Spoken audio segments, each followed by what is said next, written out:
ಶವ, ಸೌಜನ್ಯ ಶವ. ಅವತ್ತವಳು ಸತ್ತು ಹೋಗಿದ್ಲು. ಬಹಳ ಭಯಂಕರ ಸ್ಥಿತಿಯಲ್ಲಿ ಅವಳನ್ನು ಕೊಂದಿದ್ರು. ಆದ್ರೂ ಕೂಡ ಒಂದು ಪ್ರಾಪರ್ ಫಾರೆನ್ಸಿಕ್ ತಜ್ಞರಾಗಿದ್ರೆ ಅವರಿಗೆ ಗೊತ್ತಾಗುವುದು. ಮಾತಾಡ್ತಿತ್ತು ಶವ ಅವತ್ತು ಅವಳಿಗೆ, ಇವ್ರಿಗೆ, ಡಾಕ್ಟ್ರೇ ನನಗೆ ಇಂಥವೆಲ್ಲ ಆಗಿದಾವೆ ನೋಡಿ, ಇಲ್ಲೆಲ್ಲ ಇದೆ, DNA ಇದೆ, ಅವ್ರ DNA ತಗೊಳ್ಳಿ ಅಂತ ಹೇಳ್ತಾ ಇತ್ತು. ಬಟ್ ನಮ್ಗೆ ಅದು ಅರ್ಥ ಆಗಿಲ್ಲ. ಪೋಸ್ಟ್ ಮಾರ್ಟಮ್ ಮಾಡಿದವ್ರಿಗೆ ಅರ್ಥ ಆಗಿಲ್ಲ. ಅವರಿಗೆ ಮಾಡ್ತಾ ಇದ್ದಿದ್ದು ಒಂದೇ, ಆದಷ್ಟು ಬೇಗ ಬಾಡಿ ಓಪನ್ ಮಾಡಿ ಯಾವುದೋ ಒಂದೆರಡು ಸ್ವಾಪ್ ತಗೊಳ್ಳಿ ಕಳಿಸ್ಕೊಡಿ. ಬಾಡಿ ಮೇಲೆ ಪೂರ್ತಿ ಟಾಪ್ ಇಂದ ಬಾಟಮ್ ತನಕ a normal forensic pathologist proper expert ಆಗಿದ್ದಿದ್ರೆ ಪ್ರತಿ ಒಂದು ಪಾರ್ಟ್ ಆಫ್ ದ ಬಾಡಿಯಿಂದ ಸ್ವಾಪ್ ತೆಗಿಬೇಕಾಗಿತ್ತು. ಅವತ್ತು ತುಟಿಗಳ ಮೇಲಿಂದ ತೆಗಿಬೇಕಾಗಿತ್ತು, ಬ್ರೆಸ್ಟ್ ಮೇಲಿಂದ ತೆಗಿಬೇಕಾಗಿತ್ತು, ತೊಡೆಗಳ ಸಂದಿಯಿಂದ ತೆಗಿಬೇಕಾಗಿತ್ತು, ಕುತ್ತಿಗೆಯ ಮೇಲೆ ತೆಗಿಬೇಕಾಗಿತ್ತು, ಬಟ್ಟೆಯಿಂದ ತೆಗಿಬೇಕಾಗಿತ್ತು. ಎಲ್ಲವನ್ನು ಕಲೆಕ್ಟ್ ಮಾಡಿ ತಗೊಂಡು ಫಾರೆನ್ಸಿಕ್ ಅವ್ರಿಗೆ ಕಳಿಸ್ಕೊಡ್ಬೇಕಾಗಿತ್ತು. ಅನ್ಫಾರ್ಚುನೇಟ್ಲಿ ಇದು ಅವ್ರಿಗೆ ಗೊತ್ತೇ ಆಗಿಲ್ಲ ಇದನ್ನ ತಗೊಳ್ಳಿಕ್ಕೆ. ನಮಸ್ತೆ ಸ್ನೇಹಿತರೆ, ಹ್ಯೂಮನ್ ರೈಟ್ಸ್ ನ್ಯೂಸ್ ಕನ್ನಡಕ್ಕೆ ಎಲ್ಲ ನಮ್ಮ ವೀಕ್ಷಕರಿಗೆ ಪ್ರೀತಿಪೂರ್ವಕವಾದ ಸ್ವಾಗತ. ನಾನು ನಿಮ್ಮ ಪ್ರಶಾಂತ್ PRS. ನಮ್ಮೊಂದಿಗೆ ವಿಶೇಷ ಅತಿಥಿಯಾಗಿ ಡಾಕ್ಟರ್ ಶುಭಾಕರ್ ಅವರು, ವಿಧಿ ವಿಜ್ಞಾನ ತಜ್ಞರು, ಲಾಸ್ ಏಂಜಲೀಸ್ ನಿಂದ, ಯುನೈಟೆಡ್ ಸ್ಟೇಟ್ ನಿಂದ ಜಾಯ್ನ್ ಆಗಿದ್ದಾರೆ. ಅವರಿಗೆ ವಿಶೇಷವಾಗಿ ಕಾರ್ಯಕ್ರಮಕ್ಕೆ ಸ್ವಾಗತ. ನಮಸ್ತೆ ಸರ್, ಕಾರ್ಯಕ್ರಮಕ್ಕೆ ಸ್ವಾಗತ. ಪ್ರಶಾಂತ್ ಅವರೇ ನಮಸ್ಕಾರ. Thank you very much for inviting me on your channel. ಈಗ ಸೌಜನ್ಯ ಪ್ರಕರಣದ ಸುತ್ತ ಏನೆಲ್ಲ ಆಗ್ತಾ ಇದೆ ಅಂತ ಇತ್ತೀಚೆಗೆ ನೀವು ದಾಖಲೆಗಳನ್ನ, ಫೋರೆನ್ಸಿಕ್ ತಜ್ಞರು ಮಾಡಿದಂಥ ತಪ್ಪುಗಳೇನಿರ್ಬೋದು, ಎರರ್ ಏನಿರ್ಬೋದು ನೋಡ್ತಾ ಇದ್ದೀರಾ ಅಂತ ಅಂದ್ಕೊಂಡಿದ್ದೀನಿ. ಸೌಜನ್ಯ ಪ್ರಕರಣದ ಸುತ್ತ ಏನಾಗ್ತಾ ಇದೆ, ಫೋರೆನ್ಸಿಕ್ ಇದರಲ್ಲಿ ಆದಂಥ ತಪ್ಪುಗಳೇನು, ಅಥವಾ ಈ ಪೋಸ್ಟ್ ಮಾರ್ಟಮ್ ಹಂತದಲ್ಲೇ ತಪ್ಪಾಗಿದೆಯಾ, ಏನಾಯ್ತು ಅಲ್ಲಿ ಅಂತ? ಪ್ರಶಾಂತ್, ಈಗ ನೋಡಿ, ಸೌಜನ್ಯ ಕೇಸನ್ನು ಮಾತಾಡ್ಬೇಕಂದ್ರೆ we have to rejig our memories. ಅಂದ್ರೆ ನಮ್ಮ ಮೆಮರಿಯನ್ನು the day Soujanya was raped and murdered ಆ ದಿನಕ್ಕೆ ತಗೊಂಡು ಹೋಗ್ಲೇಬೇಕಾಗತ್ತೆ. ಆ ದಿನ ಸೌಜನ್ಯವನ್ನು ಅತ್ಯಾಚಾರ ಮಾಡಿ ಅವಳನ್ನು ಕೊಲೆಗೈದಾಗ ಏನಾಯ್ತು ಅಂತ ನಿಮ್ಗೆ ವಿವರಿಸ್ಬೇಕಾದ್ರೆ ಒಂದು ಇಂಪಾರ್ಟೆಂಟ್ ಪ್ರಿನ್ಸಿಪಲ್ ನೀವು ಅರ್ಥ ಮಾಡ್ಕೊಬೇಕು. ಯಾವುದೇ ಇನ್ವೆಸ್ಟಿಗೇಷನ್ ನಲ್ಲಿ, ಪೊಲೀಸ್ ಇನ್ವೆಸ್ಟಿಗೇಷನ್ ನಲ್ಲಿ ನಾರ್ಮಲ್ ಆಗಿ ಒಂದು ಶವ ಪತ್ತೆ ಆದಾಗ, ಇನ್ನೇ ಸಸ್ಪಿಷಿಯಸ್ ಸರ್ಕಮ್ಸ್ಟೆನ್ಸಸ್ ನಲ್ಲಿ ಒಂದು ಶವ ಪತ್ತೆ ಆದಾಗ ಎಲ್ಲೇ ಆಗ್ಲಿ, ಫಸ್ಟ್ ಅಲ್ಲಿಗೆ ಬರೋದು ಯಾರಂದ್ರೆ ಫಸ್ಟ್ ಪಬ್ಲಿಕ್. ಅಂದ್ರೆ ಅಲ್ಲಿ ಹೋಗ್ತಾ ಇರುವ ಜನ ಯಾರೋ ಒಬ್ಬರಿಗೆ ಪಬ್ಲಿಕ್ ಕಾಣುತ್ತದೆ ಶವ. ಪಬ್ಲಿಕ್ ನೋಡಿದ್ಮೇಲೆ ಅದೇನಾಗುತ್ತೆ, ಆಟೋಮ್ಯಾಟಿಕ್ ಆಗಿ ಇನ್ನು ಕೆಲವು ಪಬ್ಲಿಕ್ಗಳಿಗೆ ಗೊತ್ತಾಗುತ್ತದೆ, ಇಲ್ಲಿ ಯಾವುದೋ ಒಂದು ಶವ ಬಿದ್ದಿದೆ, ಆ ಶವ ಯಾರ್ದು, ಗಂಡಸಿನ ಶವನ, ಹೆಂಗಸಿನ ಶವನ, ಎಷ್ಟು ವಯಸ್ಸಿರ್ಬೋದು ಅಂದಾಜು, ಇವೆಲ್ಲ ಪಬ್ಲಿಕ್ ಮಾತಾಡ್ಲಿಕ್ಕೆ ಶುರು ಮಾಡ್ಕೊಂತಾರೆ. ನೆಕ್ಸ್ಟ್ ಶವ ಇರುವ ಕಡೆ ಬರುವವರು ಯಾರಂದ್ರೆ ಫಸ್ಟ್ ನೆಕ್ಸ್ಟ್ ಪರ್ಸನ್ಸ್ ಪ್ರೆಸ್ ಅವ್ರು ಬರ್ತಾರೆ. ಆಲ್ ಓವರ್ ದ ವರ್ಲ್ಡ್ ಆಗದೆ ಇದು. ಫಸ್ಟ್ ಪಬ್ಲಿಕ್ ಗೊತ್ತಾಗುತ್ತದೆ, ನೆಕ್ಸ್ಟ್ ಬರೋದೇ press.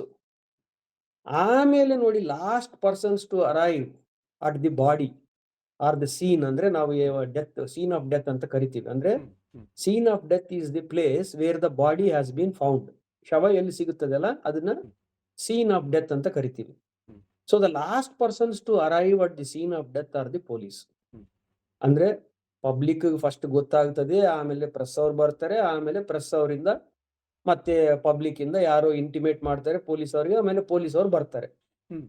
So by the time the police arrive at the scene of death, already ಈ ಟಾಕ್ ಸ್ಟಾರ್ಟ್ ಆಗ್ಬಿಡುತ್ತೆ, ಪಬ್ಲಿಕ್ ಟಾಕ್.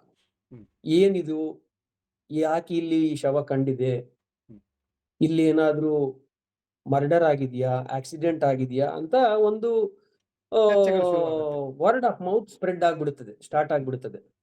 ಅದು ಎಸ್ಪೆಷಲಿ ಏನಾದ್ರೂ ಹೆಣ್ಣು ಮಕ್ಕಳ ಶವ ಸಿಕ್ಕಿದ್ರೆ, ಅದು ಎಸ್ಪೆಷಲಿ ಯುವಕಿಯ ಶವ ಸಿಕ್ಕಿದ್ರೆ, ಆಟೋಮ್ಯಾಟಿಕ್ ಆಗಿ ಪಬ್ಲಿಕ್ ಅವರು ಇದೇನೋ ಮೋಸ್ಟ್ಲಿ ರೇಪ್ ಆಗಿದೆ, ಇಲ್ಲಿ ಯಾವುದೋ ಮರ್ಡರ್ ಮಾಡಿ ಹಾಕಿದ್ದಾರೆ ಲೋಕಲ್ ಪೀಪಲ್, ಇಷ್ಟೆಲ್ಲ ಆಗ್ತಾ ಇರುತ್ತದೆ. ಸೊ ಈಗ ಪಬ್ಲಿಕ್ ಪ್ರೆಸ್ ಬಂದ ಮೇಲೆ ಪೊಲೀಸ್ ಅವರು ಲಾಸ್ಟ್ ಅಲ್ಲಿ ಬರ್ತಾರಲ್ಲ, ಪೊಲೀಸ್ ಅವ್ರಿಗೆ ಬಂದಾಗ already there is an agenda has been set in to the minds of the police officers. Hmm. ಈ ನಾರ್ಮಲ್ ಆಗಿ hmm. A good investigating police officer who ever comes to investigate hmm. The scene and also to take hand over of the body and hmm. Proceed with the further investigation. Hmm. ಅವ್ರು ಏನ್ ಮಾಡ್ತಾರೆ ಅಂದ್ರೆ they do not get influenced hmm. by what the public or the press is talking. Hmm. They come with a open mind Hmm. and then use their professional experience Hmm.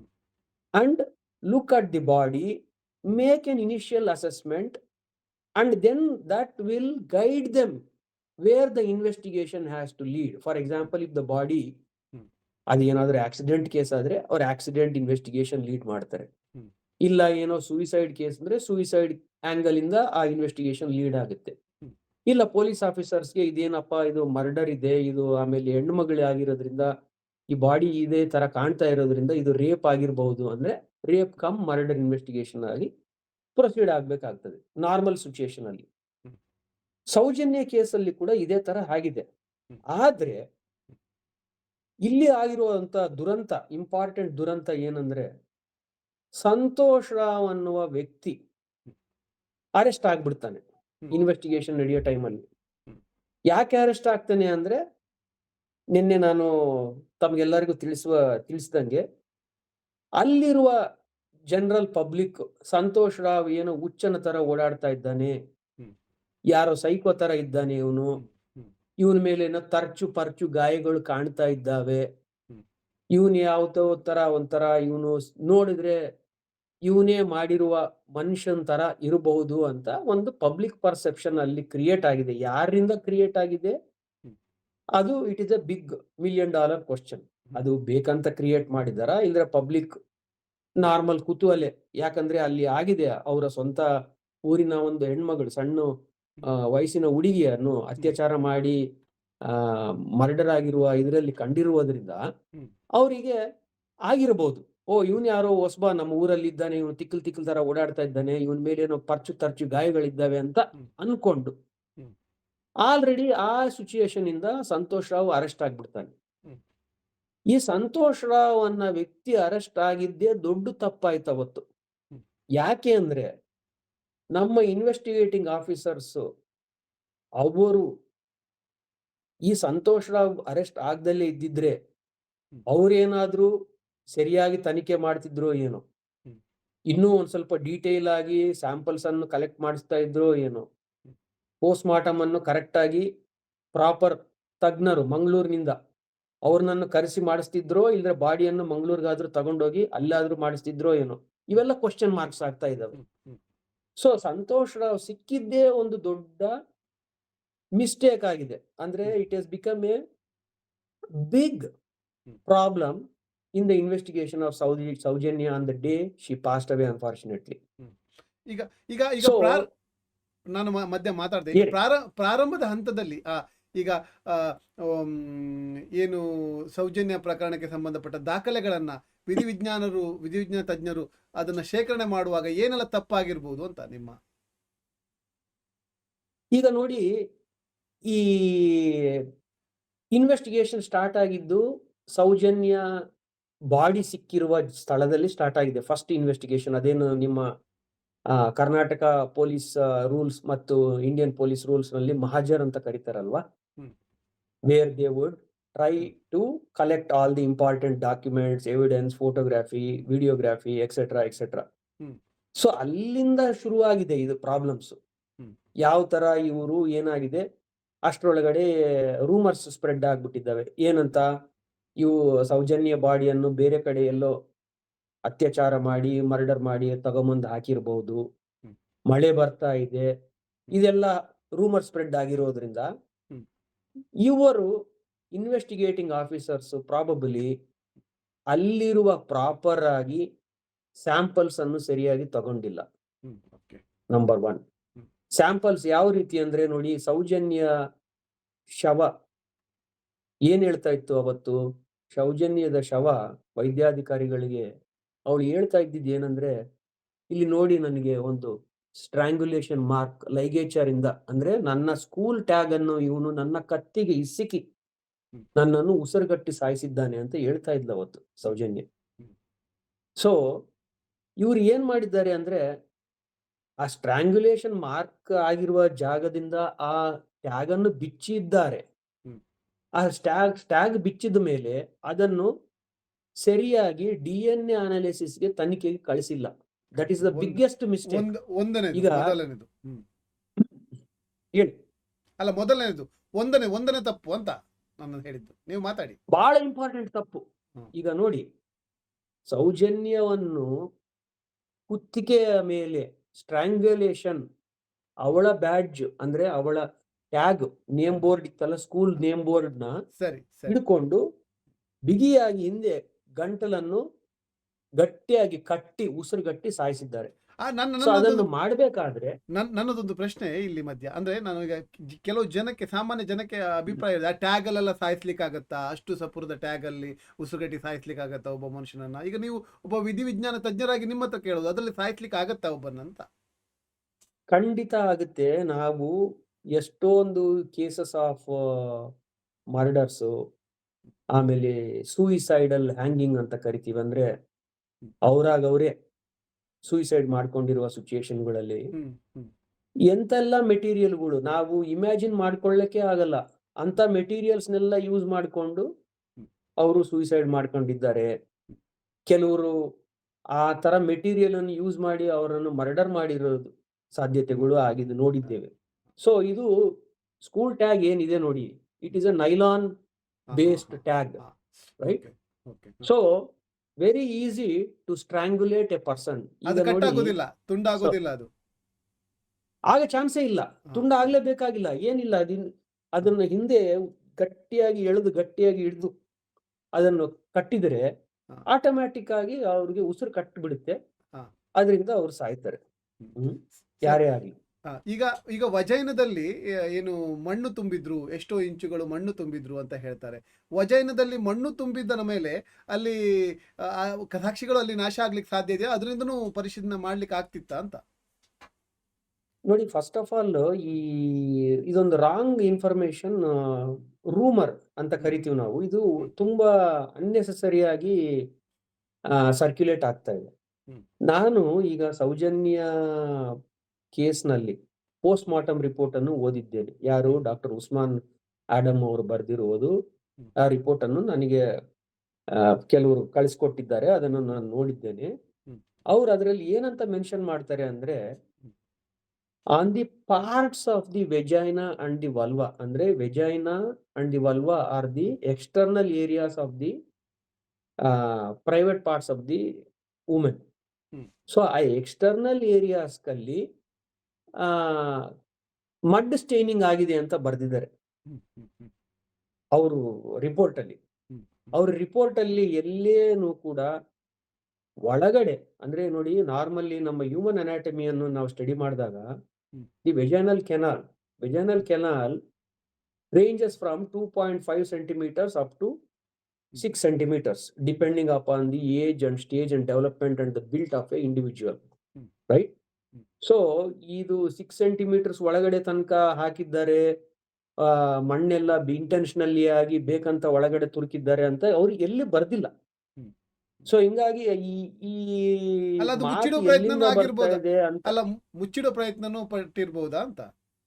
ಯಾಕಂದ್ರೆ ಈಗ ಮನೆಯವರು ಸಹ ಅದನ್ನ ಹೇಳ್ತಾ ಇದ್ದಾರೆ, ಸೌಜನ್ಯ ಮನೆಯವರು ಸಹ ಅಲ್ಲಿ ಆ ತರ ಮಣ್ಣಿತ್ತು ಅನ್ನೋದನ್ನ ಹೇಳ್ತಾ ಇದ್ದಾರೆ. ಅದು ಯಾವ್ದ್ರಲ್ಲಿ ತಗೊಳ್ಬಹುದು? ಇದನ್ನ ಏನು ಮಣ್ಣಿದ್ದಿದ್ ನಿಜ, ಮಣ್ಣು ಎಕ್ಸ್ಟರ್ನಲ್ ಏರಿಯಾಸ್ ನಲ್ಲಿ ಕಂಡಿರುವುದು ನಿಜ.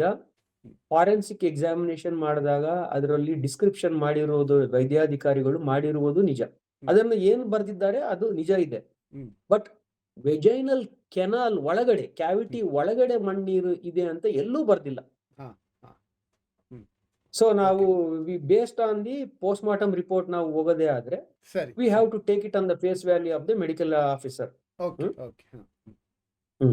ಹಾ, ಸರಿ. ಹಾಗಾಗಿ ನೀವು ಕೆನಲ್ ಒಳಗೆ ಮಣ್ಣಿದೆ ಅನ್ನೋದನ್ನ ರಿಪೋರ್ಟ್ ಅಲ್ಲಿ ಹಾಕ್ಲಿಲ್ಲ ಅಂತ ಹೇಳ್ತೀರಾ. ಇಲ್ಲಿ ಹಾಕಿಲ್ಲ. ಯಾವ ರೀತಿ ಸಾಕ್ಷಿ ನಾಶ ಆಯಿತು ಅಂತ? ಈಗ ವಜೈನಲ್ ವಿಷಯಕ್ಕೆ ಬಂದಾಗ ಅಲ್ಲಿ ವೀರ್ಯಾಣುಗಳನ್ನ ಇನ್ನೇನದು ಬಲರೇಪಾದ್ರೆ ಅದನ್ನು ಸಂಗ್ರಹಿಸಬೇಕಾಗತ್ತೆ, ಅದ್ರ ಸ್ಯಾಂಪಲ್ಗಳಿರುತ್ತೆ. ಈ ಆ ಸ್ಯಾಂಪಲ್ಗಳು ಏಕೆ ಅದನ್ನ ಹಾಳು ಮಾಡೋಲಾಯಿತು, ಅಥವಾ ಅದನ್ನ ಯಾಕೆ ಇಷ್ಟು ಸಮಯದ ನಂತರ ಎಂತೂ ಫಂಗಸ್ ಬಂದಿತ್ತು ಅದ ನಂತರ ಹೋದ್ರು ಲ್ಯಾಬಿಗೆ ಅನ್ನೋದನ್ನೆಲ್ಲ ಮಾತಾಡ್ತಾ ಇದ್ದಾರೆ ಜನ. ಅದ್ರ ಬಗ್ಗೆ ತಾವು ಹೇಳಿದ್ರೆ ಏನಿದೆ ರಿಪೋರ್ಟ್ ಅಲ್ಲಿ ಅಂತ? ಈಗ ನೋಡಿ, ನಮ್ಮ DNA ಇದೆಯಲ್ಲ, DNA ಸ್ವಾಬ್ ಕಲೆಕ್ಷನ್ ಅಂದ್ರೆ, DNA ಅನ್ನೋದು ಏನಂದ್ರೆ ನಮ್ಮ ಹ್ಯೂಮನ್ ಬಾಡಿಯನ ಸೆಲ್. ಅದು ಇಟ್ಸ್ ದ ಬಿಲ್ಡಿಂಗ್ ಬ್ಲಾಕ್. ಅಂದ್ರೆ the minutest particles make together the cells and the cells make the human body, right? So ಈ ಸೆಲ್ಸ್, DNA ಸೆಲ್ಸ್ ಏನಿದೆ, ಕಾಮನ್ ಮ್ಯಾನ್ಗೆ ಹೇಳ್ಬೇಕಾದ್ರೆ 2 ಸೆಲ್ಸ್ ಇರ್ತವೆ. ಒಂದು ತಂದೆ ಕಡೆಯಿಂದ ಬರುತ್ತೆ, ಒಂದು ತಾಯಿ ಕಡೆಯಿಂದ ಬರುತ್ತೆ. ಒಂದು ಮಗು ಹುಟ್ಟಿದಾಗ ಈ 2 ಸೆಲ್ಸ್ ಸೇರ್ಕೊಂಡು DNA ಆಗುತ್ತೆ.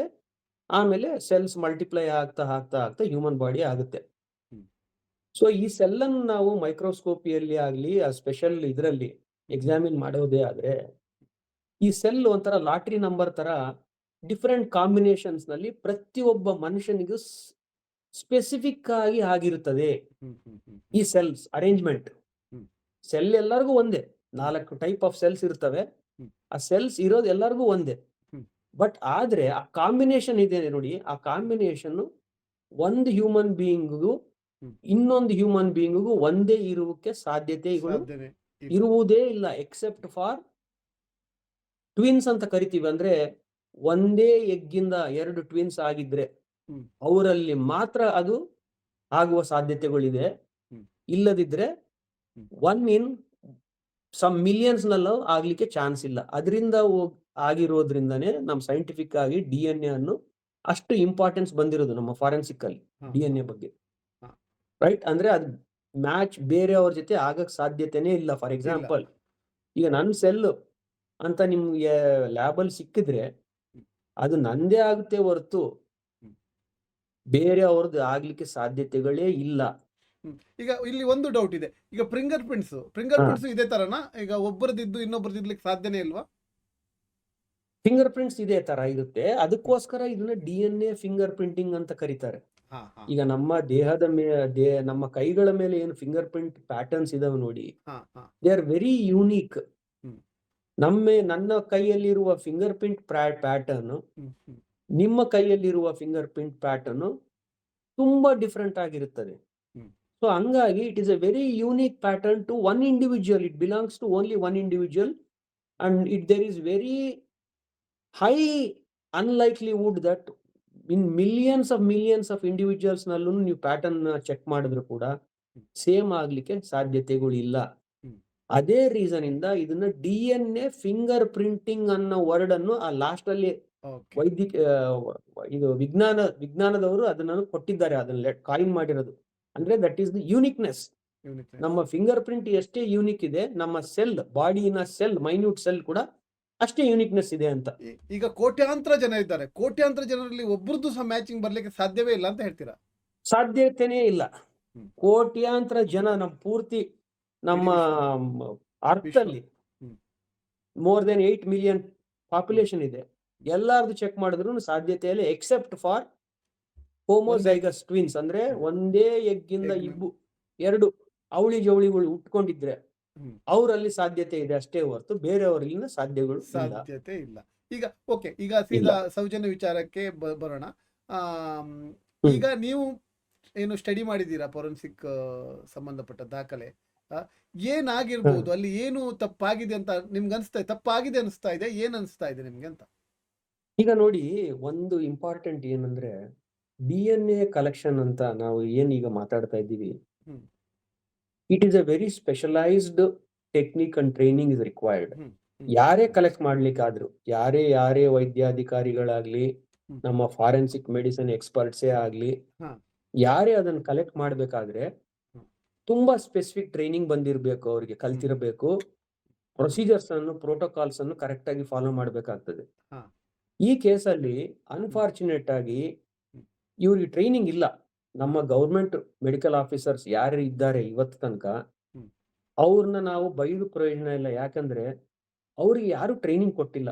ನೋಡಿ, ಗವರ್ನಮೆಂಟ್ ಮೆಡಿಕಲ್ ಆಫೀಸರ್ಸ್‌ದು ಮೇನ್ ಹ್ಮ್. ಅಜೆಂಡಾ ಅಂದ್ರೆ ಅವ್ರ ಮೇನ್ ಕೆಲಸ ಏನಂದ್ರೆ ಹ್ಮ್. ಮಲೇರಿಯಾ ಪ್ರೋಗ್ರಾಮ್ ಮಾಡ್ತಾ ಇದ್ದಾರೆ, ಲೆಪ್ರಸಿ ಪ್ರೋಗ್ರಾಮ್ ಮಾಡ್ತಾ ಇದ್ದಾರೆ. ಹ್ಮ್. ಹ್ಮ್. ಆ? ಹ್ಮ್. ಈ ತರ ನೋಡಿ ಮತ್ತೇನಾದ್ರೂ ಈ ಪಬ್ಲಿಕ್ ಹೆಲ್ತ್ ಇಶ್ಯೂಸು, ಹ್ಮ್. ಆಮೇಲೆ ಮಕ್ಕಳು ಮ್ಯಾಲ್ ನ್ಯೂಟ್ರಿಷನ್ ಪ್ರೋಗ್ರಾಮ್, ಹಾ. ಇವು ಅವ್ರ ಮೇನ್ ಅಜೆಂಡಾ. ಅವ್ರ ಗವರ್ನಮೆಂಟ್ ಅಲ್ಲಿ ಕೆಲಸ ಮಾಡ್ತಾ ಇರುವುದು ಆ ಟಾರ್ಗೆಟ್ಸ್ ಅನ್ನು ಮೀಟ್ ಆಗ್ಲಿಕ್ಕೆ ಮಾತ್ರ. ಹ್ಮ್. ಈ ಪೋಸ್ಟ್ ಮಾರ್ಟಮ್ ಮಾಡೋದನ್ನೋದು ಒಂದು ಅವ್ರಿಗೆ ಅನ್ಫಾರ್ಚುನೇಟ್ಲಿ ಇದು ಹ್ಮ್. ಅವ್ರ ಮೇಲೆ ಒತ್ತಾಯ ಹಾಕಿ ಗವರ್ನಮೆಂಟ್ ಆರ್ಡರ್ ಲಾಂಗ್ ಇದು ಯಾವಾಗಿಂದನೂ ಬ್ರಿಟಿಷ್ ಕಾಲದಿಂದನೂ ಬರ್ತಾ ಇದೆ. ಗವರ್ನಮೆಂಟ್ ಹ್ಮ್. ಮೆಡಿಕಲ್ ಆಫೀಸರೇ ಪೋಸ್ಟ್ ಮಾರ್ಟಮ್ ಮಾಡ್ಬೇಕು ಅಂತ. ಹ್ಮ್. ಹಂಗಾಗಿ ಅವ್ರು ಮಾಡ್ತಾ ಇದ್ದಾರೆ ಹೊರತು ಹ್ಮ್. ಅವ್ರಿಗೆ ಯಾವ ಇಂಟ್ರೆಸ್ಟು ಇಲ್ಲ ಅದ್ ಮಾಡ್ಬೇಕಂತ. ಯಾಕಂದ್ರೆ ಅವ್ರಿಗೆ ಟ್ರೈನಿಂಗ್ ಕೊಟ್ಟಿಲ್ಲ. ಅವ್ರ ಹಾ. ಹತ್ರ ಸರಿಯಾದ ಮಾರ್ಚುರಿ ಇಲ್ಲ, ಹಾ. ಮಾರ್ಚುರಿ ಎಕ್ವಿಪ್ಮೆಂಟ್ಸ್ ಇಲ್ಲ, ಅವರಿಗೆ ಬೇಕಾಗಿರುವ ಹ್ಮ್. ಟೆಕ್ನಿಷಿಯನ್ಸ್ ಇಲ್ಲ. ಹ್ಮ್. ಬಹಳ ಪ್ರಾಬ್ಲಮ್ಸ್ ಇದ್ದಾವೆ. ನಮ್ಮ ಹೌದು. ಕರ್ನಾಟಕದಲ್ಲಿ ಆಗ್ಲಿ, ಬೇರೆ ಯಾವುದೇ ನಮ್ಮ ಅದರ್ ಸ್ಟೇಟ್ಸ್ ಆಫ್ ಇಂಡಿಯಾದಲ್ಲಿ ಕೂಡ ಆಗ್ಲಿ, ಹ್ಮ್. ಪ್ರೈಮರಿ ಹೆಲ್ತ್ ಸೆಂಟರ್ ಅಲ್ಲಿ ಹ್ಮ್. ಒಂದು ಪೋಸ್ಟ್ ಮಾರ್ಟಮ್ ಮಾಡ್ಬೇಕು ಅಂದ್ರೆ ತುಂಬಾ ಕಷ್ಟಪಡ್ತಾರೆ ನಮ್ಮ ಗವರ್ನಮೆಂಟ್ ಮೆಡಿಕಲ್ ಆಫೀಸರ್ಸ್. ಹ್ಮ್. ಅಂತಹದ್ರಲ್ಲಿ hmm. Soujanya case was a very important and a very crucial case. Hmm. ಅಂತ ಕೇಸನ್ನು ಇವರು ಫಸ್ಟ್ ಆಫ್ ಆಲ್ ಮಾಡ್ಲೇಬಾರ್ದಾಗಿತ್ತು. ಹ್ಮ್. ಏನಕ್ಕೆ ಮಾಡಿದ್ರು, ಯಾವ್ದಕ್ ಮಾಡಿದ್ರು, ಅದು it is open for debate. Hmm. ಯಾಕಂದ್ರೆ ಯಾವ ಇದೊಂದು ರೀಸನ್ಗೋಸ್ಕರ ಇದೊಂದು ಮಾಡ್ಬೇಕಾಯ್ತು. High profile case. ಯಾಕಂದ್ರೆ ಗೊ- ದೊಡ್ಡವರ ಹೆಸರುಗಳು ಕೇಳಿ ಬರ್ತಾ ಇದೆ. ಈ ಹಿನ್ನೆಲೆಯಲ್ಲಿ ಹಾ, ಇದರಲ್ಲಿ ರಾಜಕಾರಣಿಗಳಿಂದ ಹಿಡಿದು ಪ್ರತಿಯೊಬ್ಬರು ಇದು ಯಾರ ಜೊತೆ ಇದ್ದಾರೆ ಅಂತ ಗೊತ್ತಾಗ್ತಾ ಇಲ್ಲ. ಇಂಥ ಸಂದರ್ಭದಲ್ಲಿ ಹೌದು. ಆ ನೊಂದ ಹೆಣ್ಣು ಮಗುವಿಗೆ ಒಂದು 17 ವರ್ಷ ಇರಬಹುದು ಆ ಸಮಯದಲ್ಲಿ, ಅಂದಾಜು.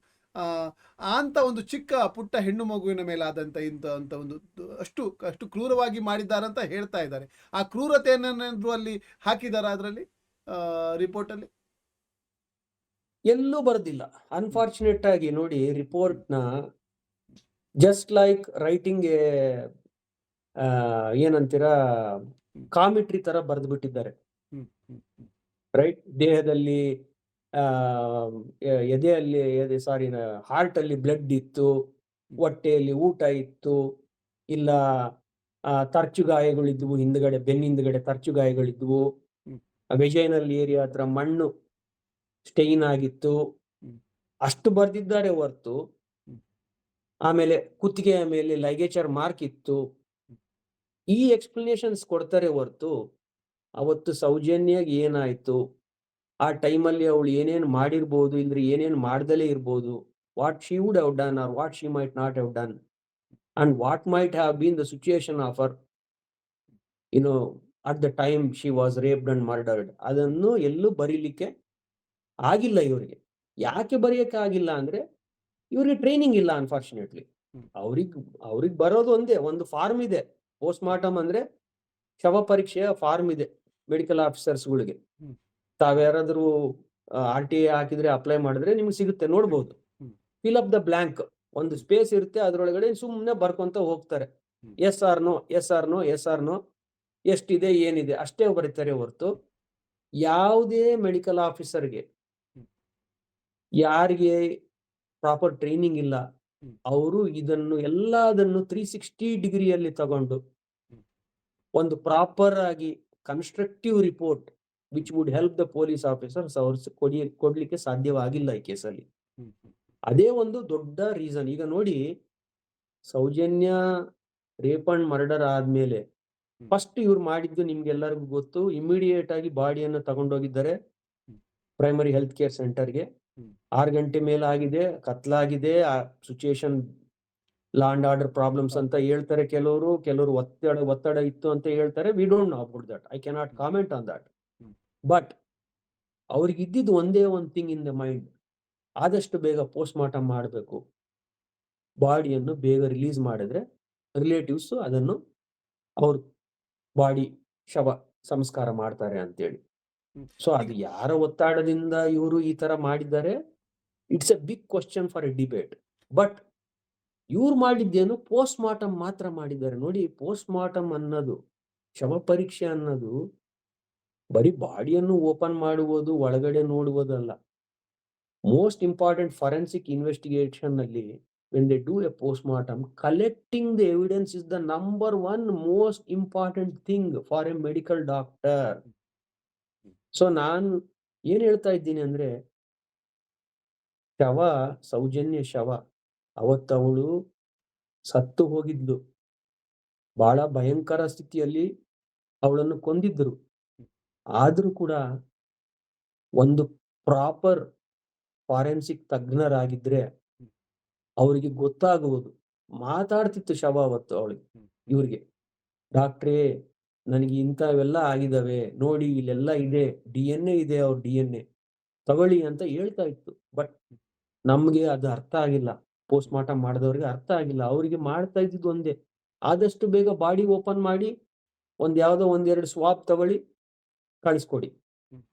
ಬಾಡಿ ಮೇಲೆ ಪೂರ್ತಿ ಟಾಪ್ ಇಂದ ಬಾಟಮ್ ತನಕ a normal forensic pathologist proper expert ಆಗಿದ್ದಿದ್ರೆ ಪ್ರತಿ ಒಂದು ಪಾರ್ಟ್ ಆಫ್ ದ ಬಾಡಿಯಿಂದ ಸ್ವಾಬ್ ತೆಗಿಬೇಕಾಗಿತ್ತು. ಅವತ್ತು ತುಟಿಗಳ ಮೇಲಿಂದ ತೆಗಿಬೇಕಾಗಿತ್ತು, ಬ್ರೆಸ್ಟ್ ಮೇಲಿಂದ ತೆಗಿಬೇಕಾಗಿತ್ತು, ತೊಡೆಗಳ ಸಂಧಿಯಿಂದ ತೆಗಿಬೇಕಾಗಿತ್ತು,